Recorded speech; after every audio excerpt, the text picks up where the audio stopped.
Pai Santo, diante do Senhor nos colocamos mais uma vez. Vamos a Ti em oração essa tarde, cônscios da nossa pequenez, da nossa miserabilidade e da nossa dependência do Senhor.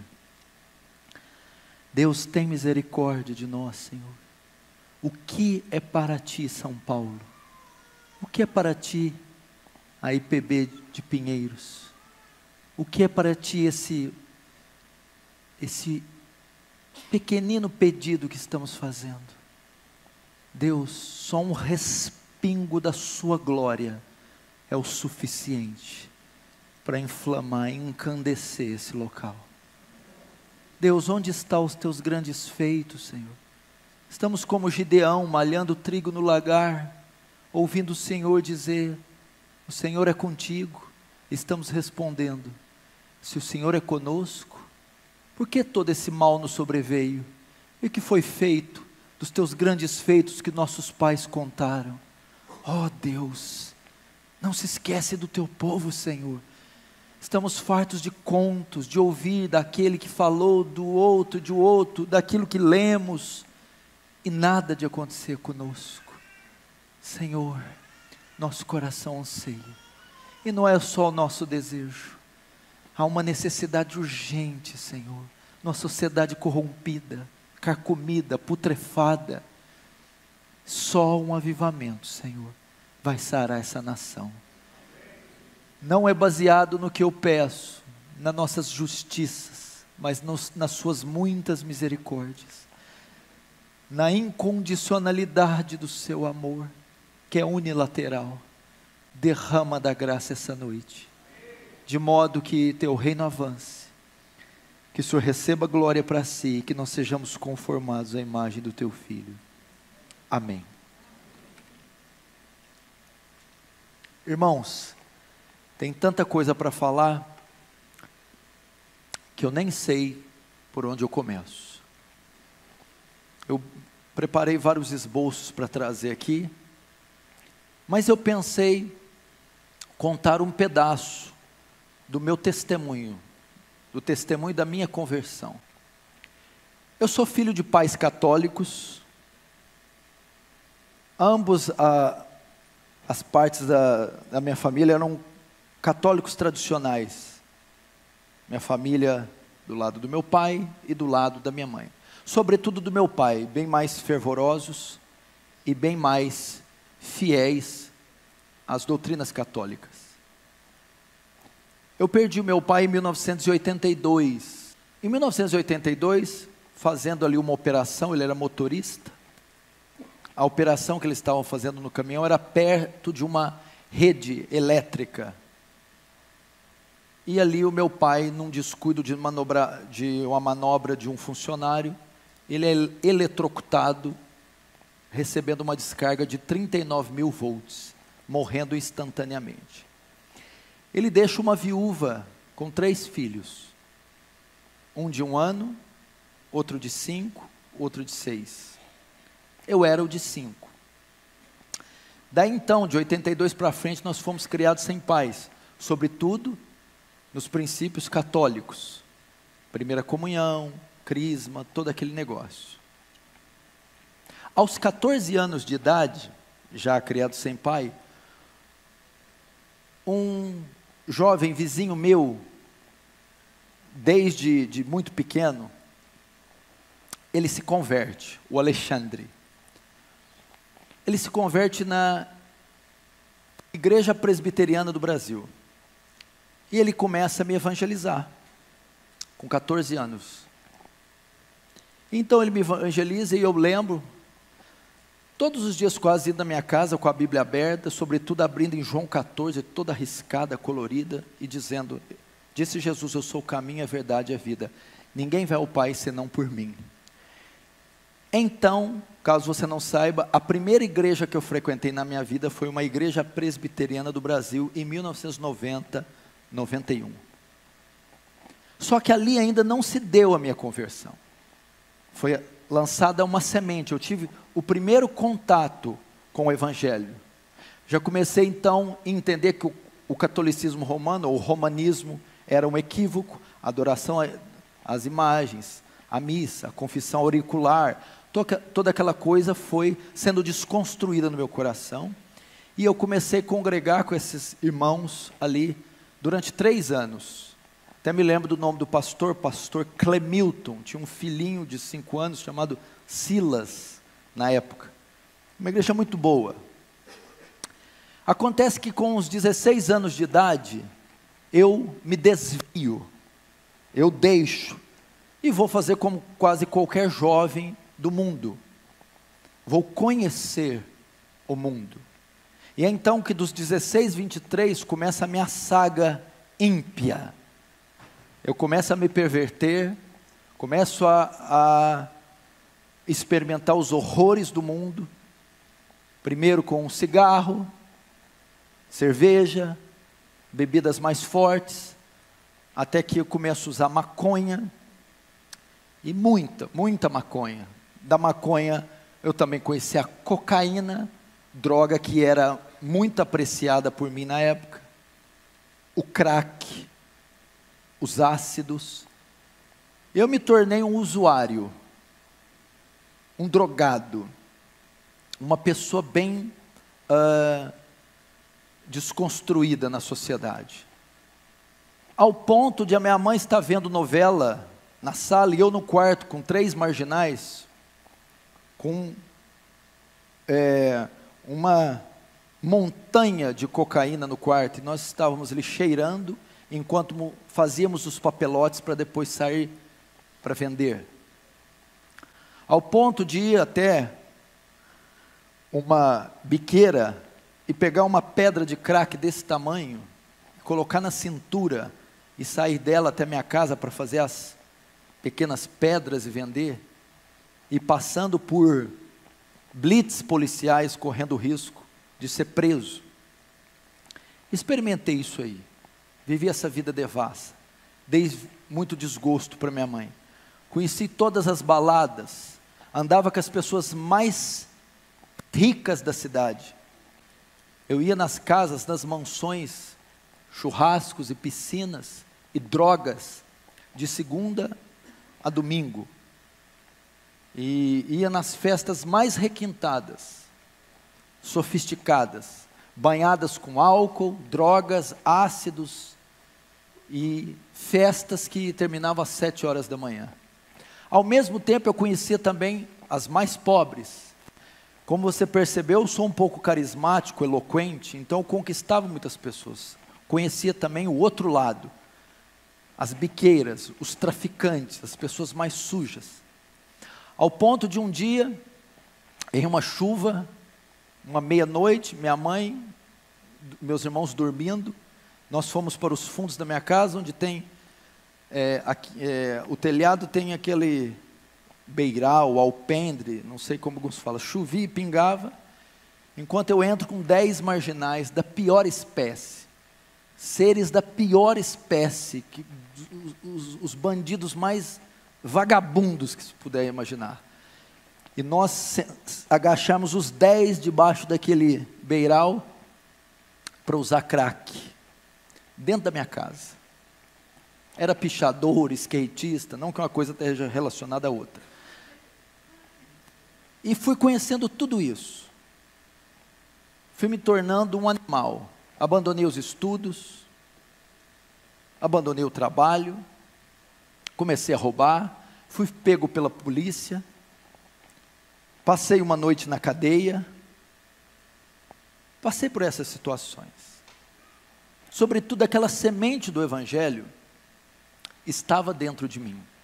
Eu já sabia da existência de um inferno, já sabia sobre a volta de Jesus, sabia da condição para alguém herdar a vida eterna, e sabia que se morresse naquele instante, eu iria para o inferno. Então o evangelismo, os tempos de presbiteriana, o evangelismo do Alexandre, foram suficientes para causar em mim culpa, foi suficiente para causar em mim noção da minha depravação, noção da necessidade de um Salvador, e as formas de ser salvo, não mais por obras, velas, procissões, missas, mas pela expiação feita na cruz. Sobretudo ainda não tinha dado a conversão. Então foram dos 16 aos 27 anos vivendo uma vida de crime, de uso de drogas, de pecados e orgias, e de loucuras. Eu poderia estar hoje de duas maneiras. A minha condição hoje poderia ser estar morto ou preso. E uma das vezes eu tinha uma moto XLX 350, quem é mais velho vai lembrar, e estava com uma quantidade muito grande de droga na cintura. Ia levar para um condomínio fechado alguns amigos ricos. Uma quantidade suficiente para comprometer bem a sua vida. E é que indo de moto, eu passo numa avenida e está uma blitz policial com 30 viaturas. Na época era o tático, a D20. E eu passo para aquele corredor com 30. Homens com armas de alto calibre. Quando eu passo, nenhum policial olha para mim. Nada. Naquela hora, eu comecei a ver a misericórdia de Deus na minha vida. Porque talvez tivesse me pego aquele dia, eu estaria lá talvez até hoje. E passando por tudo isso. E o que aconteceu? Em um dia, saindo para uma festa de exposição agropecuária, que é comum nessas cidades do interior, onde fazem shows e tem bebida à vontade, nós íamos para uma dessas festas, numa sexta-feira à noite.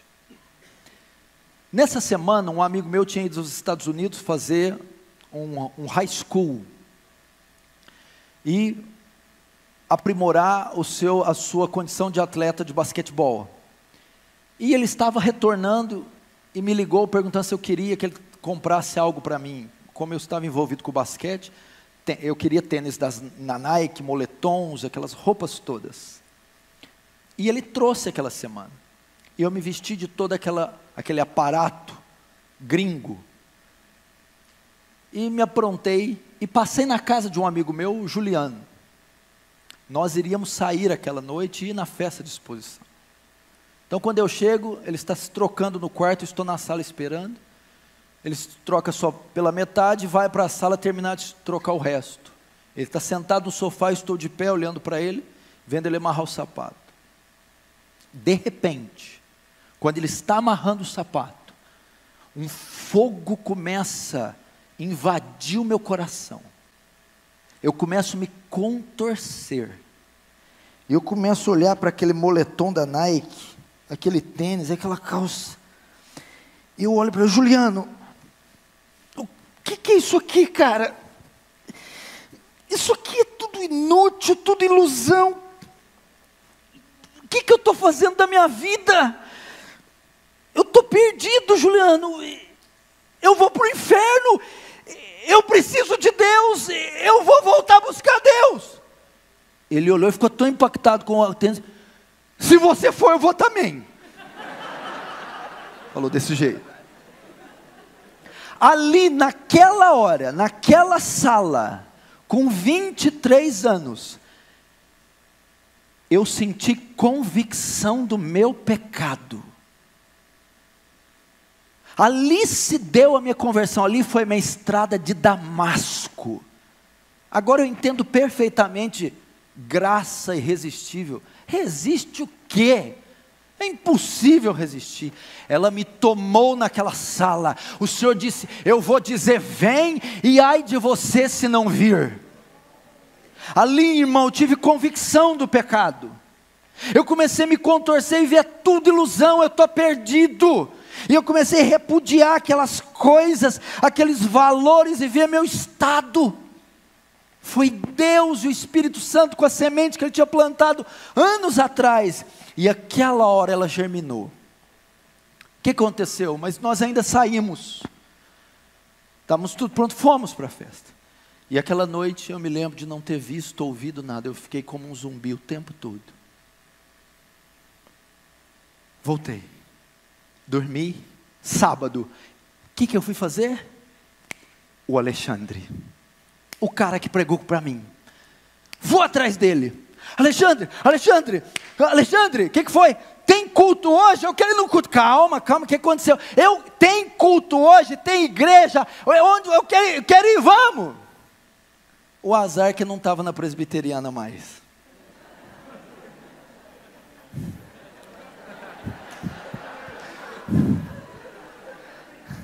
Ele tinha uma comunidade.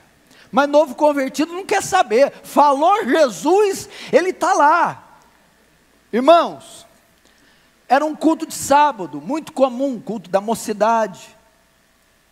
E ele diz, tem culto dos jovens, vamos. Eu fui. E faz 20 anos que eu nunca mais saí. Se deu a minha conversão. Eu comecei a ir. Nisso, e tem que ficar registrado, nesse pequeno desvio de 7 anos, o Alexandre nunca deixou de orar por mim. Nunca desistiu da minha vida. Nunca. E toda vez que ele me encontrava, eu corria dele, ele me barrava. Volta. Eu acho que ele nunca ganhou outra alma na vida, só ganhou eu. Mas veja só que obra Deus tem feito. E Ele vai receber o galardão por isso. Mas eu nunca vi alguém insistir tanto com uma alma, orar tanto por uma alma, jejuar tanto, padecer tanto. Eu nunca vi como Ele fez comigo. Nunca. Se Ele tivesse desistido, talvez eu não estaria aqui. Então eu procurei, nós começamos a congregar, passou 2 meses, eu me batizei. Passou 2 anos, já me tornei líder de jovens, já vi que tinha o dom, o talento de me comunicar, de fazer orações e de expor a mensagem do Evangelho. Agora, o que tem a ver com o tema avivamento? O que eu quero deixar para vocês? Neste período, Deus me privou da parafernália teológica, de tantas outras coisas que a igreja brasileira ia conhecer na década de 90 ali. Kenneth Hagin, Benny Hinn, os movimentos de dente de ouro, aquelas unções, aquela coisa toda. Eu assisti uma pregação em VHS. Essa pregação é de um pastor pentecostal. Nessa pregação ele cita nomes como David Brenner, John Knox, John Wesley, Hudson Taylor, e ele disse, compre os livros desse homem. Foi então que nesse momento eu tive contato, já no meu primeiro ano, com a fé, mais a piedade do que a teologia desses homens, mas eu tive contato. Então a minha vida foi toda influenciada por David Brenner, Hudson Taylor, William Carey, Jonathan Edwards e todos esses heróis da fé. E eu percebi algo quando eu li os livros deles. Depois eu conheci um outro livro que é o Heróis da Fé, do Orlando Boyer. Então ele vai falar de Dwight Lyman Moody, Martin Lutero, Jerônimo Savonarola, Jonathan Goforth, David Livingstone, os grandes vultos que a terra conheceu depois dos apóstolos. Homens que eu não dispenso comentário, quem não se lembra do grande despertamento da Nova Inglaterra, e o sermão Pecadores nas mãos de um Deus irado, de Jonathan Edwards. Missões no interior da China, quem não se lembra? Hudson Taylor, a biografia diz que o sol nunca nascia sem que Hudson Taylor tivesse de joelho. David Brenner, morreu tuberculoso com 29 anos, ele cuspia pedaços do seu próprio rim. E eu notei algo nesse primeiro ano. Eu notei que todos eles, do evangelista ao avivalista, do teólogo erudito ao missionário, todos eles tinham algo em comum. Eles eram homens de oração. Todos, sem exceção. Todos. E eu comecei então a entender que o que os pastores da igreja que eu congregava traziam, as suas mensagens, eram até que bons, mas eram muito superficiais. Passei a basear a minha doutrina, a minha fé, na doutrina, no estilo de vida destes homens. Então daí eu passei a desenvolver uma vida de oração, e Deus me concedeu graça. Você quer saber como nasceu a Igreja Aliança do Calvário? Como nasceu o Ministério Defesa do Evangelho? Como nasceu o ministério do pastor Paulo Júnior? De joelhos, de oração. Tudo que eu tenho, tudo que eu sou, é óbvio, eu não vou escorregar aqui, é pela graça de Deus e uma ação soberana, mas de joelhos, através da oração. Foi então que eu comecei a aprender a orar. E eu me lembro quando eu consegui orar a primeira vez por 1 hora, a vitória que foi. Mas Deus não ia parar por ali. Então nós começamos. Eu trabalhava como cameraman das categorias de base do time de basquete de Franca. São 8 categorias. Eles começavam a treinar 1 da tarde, e de hora em hora intercalava as categorias até o time principal às 7, 5. O que eu fazia? Então Deus começou a desenvolver algo. Eu ia até eles, como eu filmava e depois vendia as fitas. Eu ia até os treinos, subia até a arquibancada, do lado esquerdo era o banheiro feminino. O banheiro feminino é só utilizado em dias de jogos. Eu entrava naquele banheiro, dobrava os meus joelhos enquanto escutava o barulho do tênis e da bola, e das categorias dos times entrando, jogando, saindo, e eu orava, porque eu fui influenciado por esses homens, e ouvi que John Knox dizia: dá-me as almas da Escócia, senão eu morro. Então lá dentro daquele banheiro eu começo a dizer: dá-me as almas do basquete, senão eu morro. E eu ficava ali 1, 2, 3 horas dentro do banheiro feminino enquanto eles oravam. E você sabe que eu transpiro muito, estava molhado. E quando eu saía de lá, o banheiro em cima, descia a arquibancada, a quadra embaixo. Eu descia e depois ia pregar para eles. Foi que então começaram a haver conversões no meio do basquete. Atletas, pessoas envolvidas. Haviam técnicos, massagistas, haviam preparadores físicos, atletas. E eu comecei a desenvolver o ministério de evangelismo através deles. E foi havendo conversões. E foi acontecendo um movimento. E a igreja, o meu ministério surgiu num pequeno despertamento entre os atletas e os jovens. E foram convertendo os jovens naquela época. E se tornando um grupo que passou a me acompanhar. E tudo em oração. E eu orando ali. E esse grupo, nós começamos a fazer vigílias de oração. E nós fazíamos vigílias de sexta-feira para o sábado, do sábado para o domingo. Da meia-noite às 6 da manhã. Eram 5 jovens que faziam, fruto desse despertamento entre os atletas. Eram 4 mais eu. E nós oramos da sexta para o sábado, do sábado para o domingo, até às 6 da manhã. Fizemos isso durante anos. E hoje, são pastores da Aliança do Calvário. 90% daqueles que estavam comigo, são hoje os pastores que estão comigo.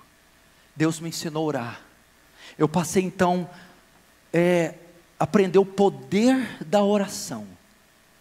Ao ponto de, quando eu descia nos treinos e olhava um atleta, e eu dizia: Senhor, é este o próximo que eu vou ganhar. Então eu começava um período profundo de oração, até que ele se convertesse, e eles se convertiam. Deus foi me dá almas, eu fui aprendendo a orar e buscar, comecei a colocar uma lista de almas, colada no meu armário, com 50, 60, 70 atletas e almas e ímpios, e orava todos os dias, um por um: dá-me estas almas, e o Senhor foi me ensinando. Eu comecei então a passar noites e noites em claro, orando, aprendi a orar 1 hora, 2 horas, 3 horas, 4 horas, Ele me concedeu graça, não foi por mim, mas eu estou dizendo que é possível coisas como essas. Deus faz isso com gente comum, como eu e você. E depois eu comecei a dizer: dá-me as almas dessa cidade, senão eu morro, não importa o que achem de mim. Talvez os teólogos não vão gostar dessa pregação, aliás, eles não gostam de muita coisa, né? Mas foi exatamente isso que Deus fez, e eu fui vendo os frutos, e um despertamento, e outras almas foram se convertendo, e essa igreja nasceu fruto de um despertamento, e de dias, meses, e anos de joelhos, e jejuns, orações, e Deus foi acrescentando, acrescentando, acrescentando, e as almas foram se convertendo. Me lembro quando eu preguei o meu primeiro sermão. Eu ouvi de Martinho Lutero, que antes da dieta de Worms, passou a madrugada inteira orando. Eu ouvi de Jonathan Edwards, que antes de pregar o sermão Pecadores nas mãos de um Deus irado, passou 3 dias sem comer, e sem beber e sem dormir, orando. Eu disse: se eles fizeram, eu também vou fazer. Eu não sou um admirador de sermão. Você já viu os admiradores de sermão? Que sermão! E tem os outros colecionadores de sermão. Você vê a minha videoteca, o meu HD, eu não. Eu ouvia, queria praticar no dia seguinte.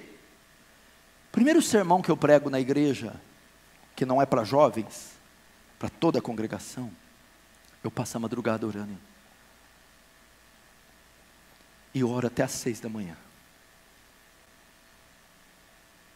Porque Deus me ensinou a ficar de joelhos. Quando eu ia convidar uma pessoa para a igreja, eu costumo dizer, durante os meus primeiros anos, Deus me usou como um ganhador de almas. Eles perguntaram para mim: qual o segredo?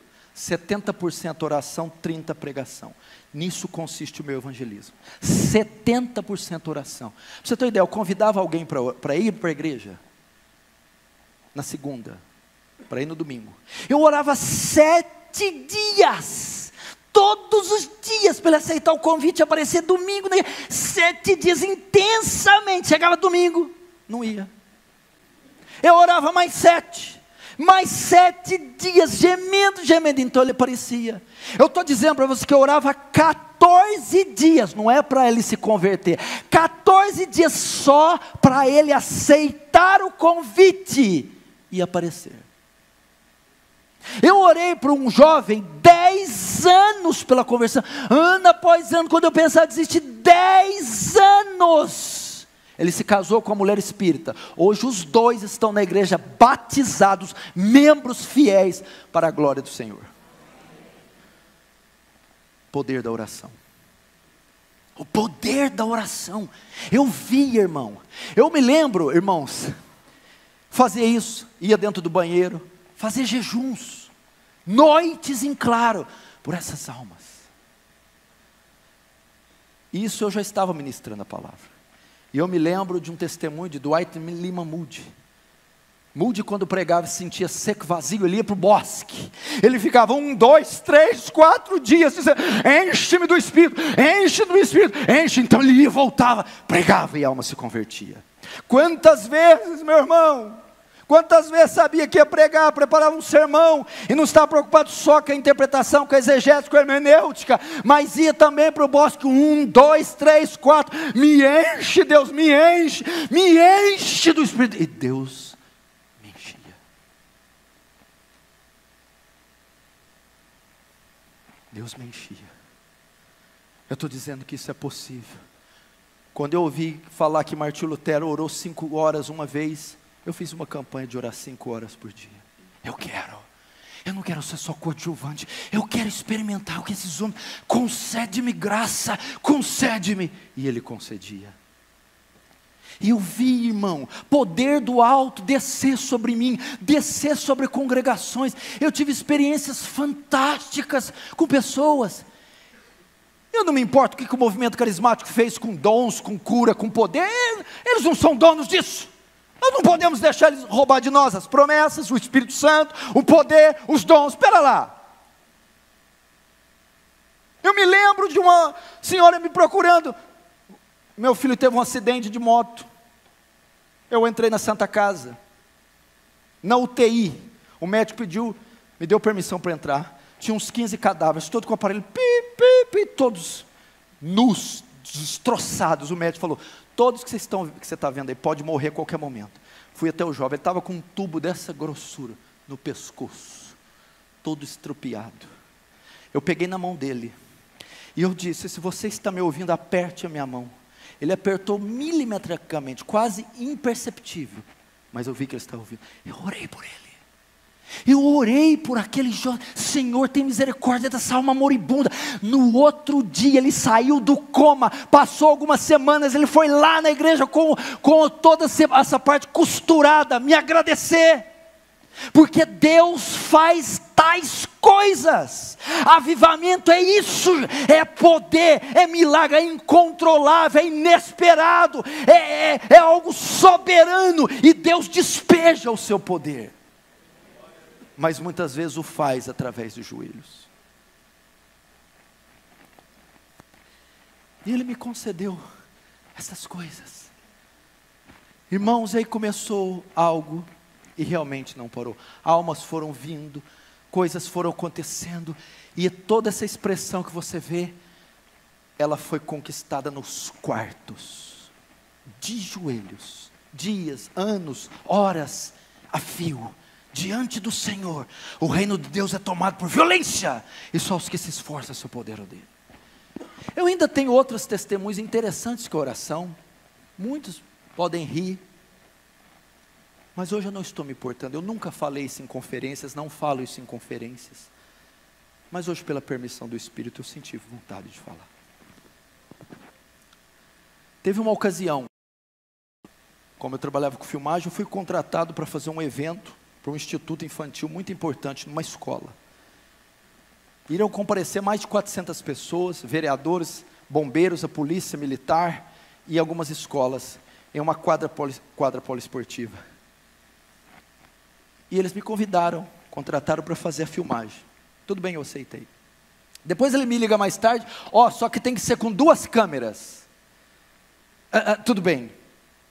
Eu não tinha essa câmera, e era algo muito sério. Eu falei: Senhor, o que eu faço? Eu não tenho essa câmera, meu Deus. E eu fiquei aflito e procurei, não consegui achar outra câmera. Era uma sexta-feira, o evento era sábado, meio-dia. E eu fiquei aflito, e nada. Chega 2 horas da manhã, eu acordo, levanto e oro desse jeito: Senhor, eu não tenho condições de fazer esse trabalho, porque eu não consegui essa câmera, e eu não quero envergonhar seu nome. Deus, adia este evento, até que eu consiga uma câmera. Fui dormir. 9 da manhã o cara me liga, o empresário: Paulo, está de pé a filmagem? Tá. 10 horas eu vou para o ginásio.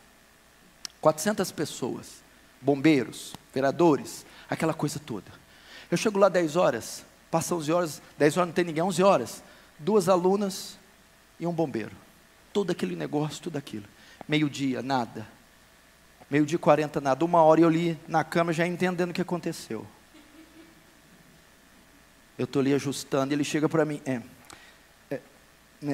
Paulo, pois não?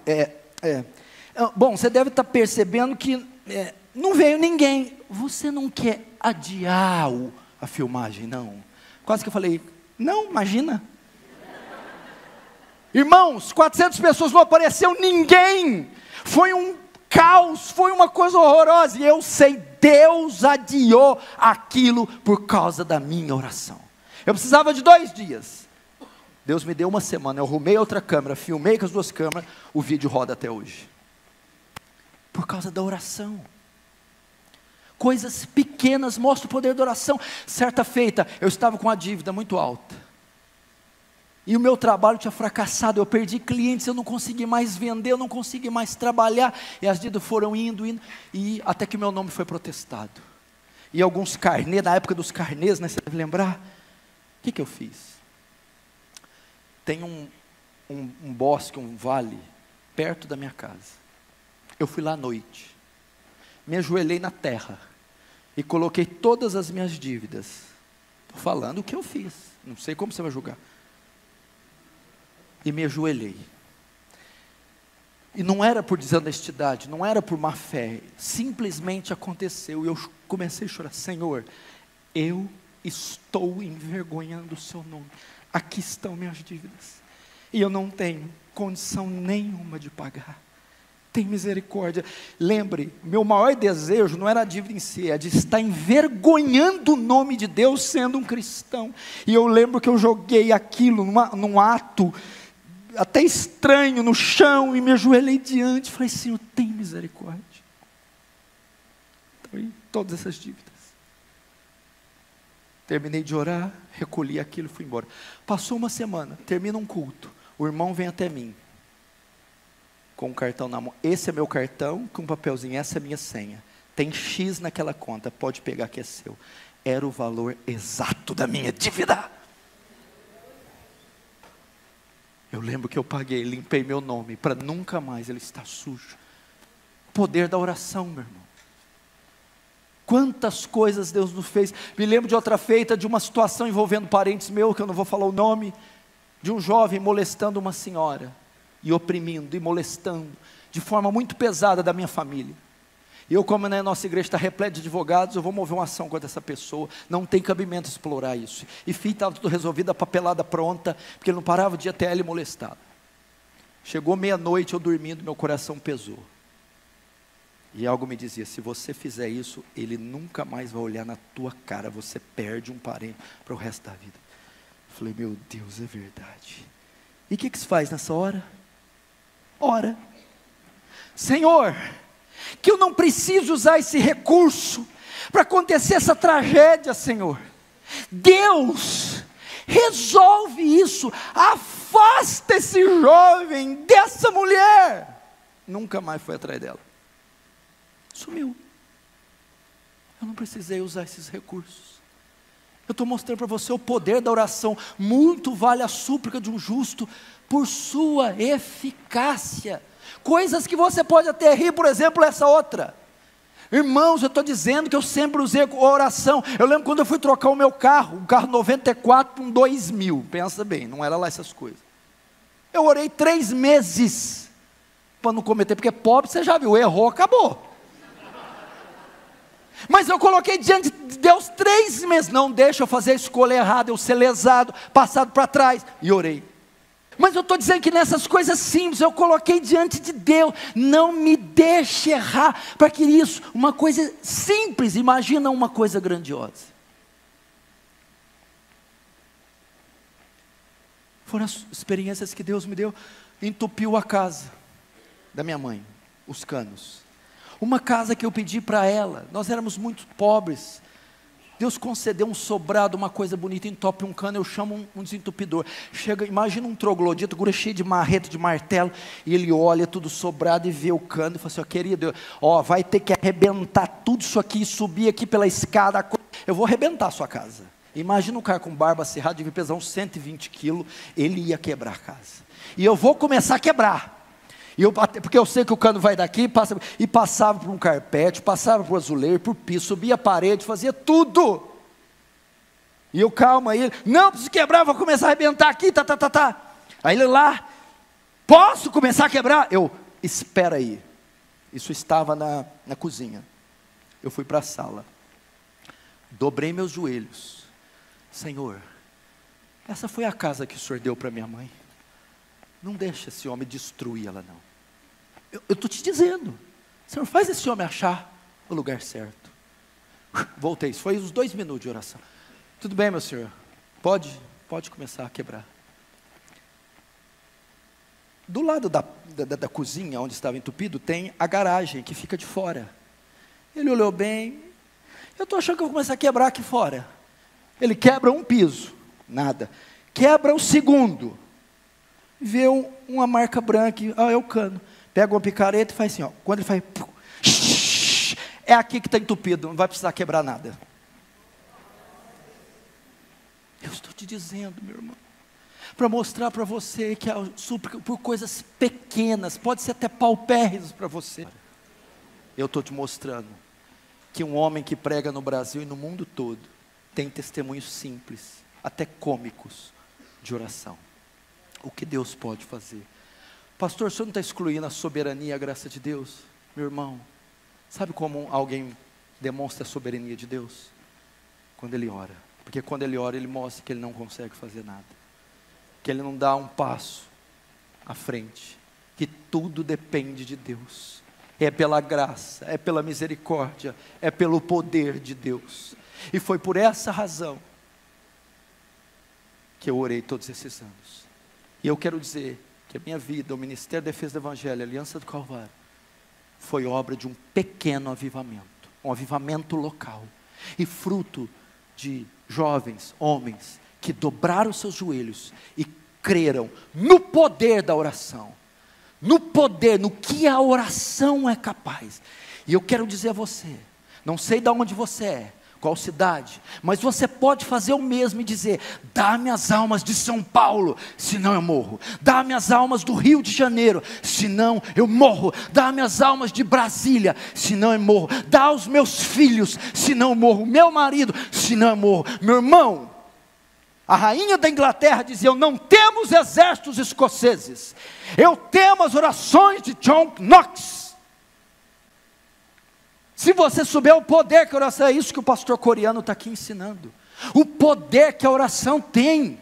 Ore, aprenda a orar até que fogo do céu desça, até que Deus nos avive, até que Deus levante esses ossos secos e o torne um poderoso exército. Eu sei, nós já temos grandes expoentes da fé reformada, grandes seminários, grandes títulos publicados. Eu sei, isso é excelente, mas você já está farto disso. Você precisa ouvir o outro lado também.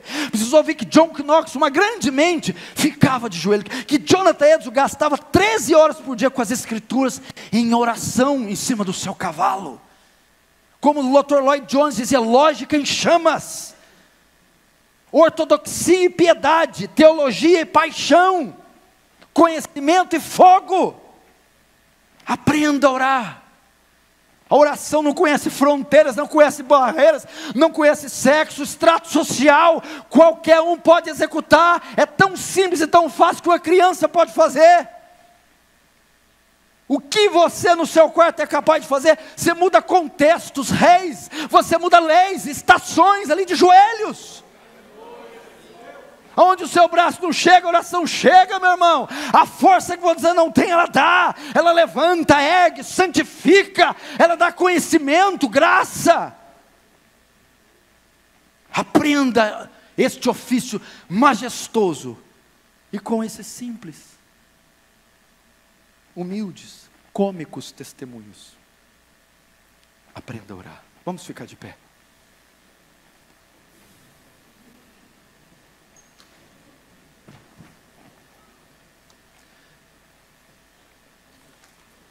Feche os seus olhos.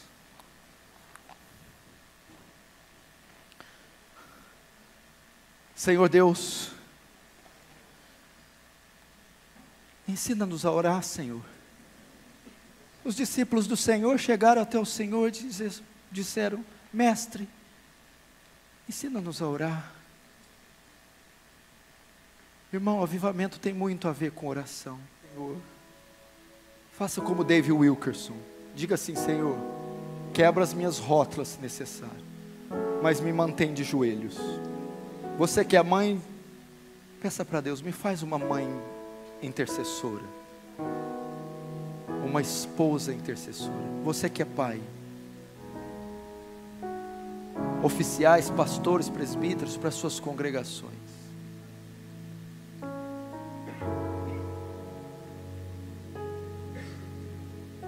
nos leva a orar.